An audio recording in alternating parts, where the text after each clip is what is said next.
नमस्कार. काल मी तुम्हाला एक संस्कृत म्हणजे जगातला पहिला संस्कृतचा आय डी बनवला. इंडिपेंडेंट आय डी म्हणजे not depending upon any headers. आज मी त्याच्यामध्ये एक छोटीशी गोष्ट ॲड केलेली आहे. ती म्हणजे आता समजा आपल्याला इफ टाईप करायचं, आपण इफ टाईप केला आणि स्पेस दिली की तो ऑटोमॅटिकली संस्कृत वर्डला कन्वर्ट करणार. म्हणजे प्रोग्रॅमरसाठी हे सोपं केलेलं आहे. आणि दुसरं मी एक दाखवतो की मी इथे एक छोटासा प्रोग्राम लिहिलेला आहे जो एज जर समजा 5पेक्षा जास्ती असेल तर तो प्रिंट करेल एजला. आता मी तो कन्वर्ट केला या मॅजिक वॅननी आणि त्याला इथे संस्कृतमध्ये आणलेलं आहे. आता मी ह्याला रन करतो. मी एज 10 ठेवलेला आहे, मी इथे रन करतो. तर तुम्हाला इथे आउटपुट दिसतं 10.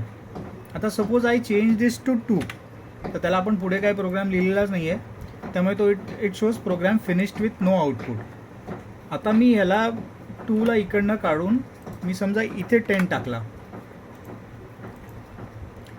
Then too the program is working.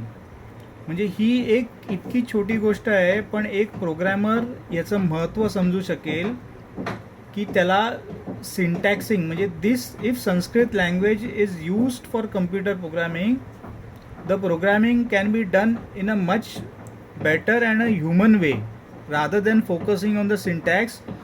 The programmer can focus only on the logic. बस एवढंच मला सांगायचं होतं. मी पुढचा व्हर्जन ज्यावेळेला एक फुल्ली फंक्शनल व्हर्जन होईल त्यावेळेला मी त्याचा आय डी डेफिनेटली रिलीज करीन.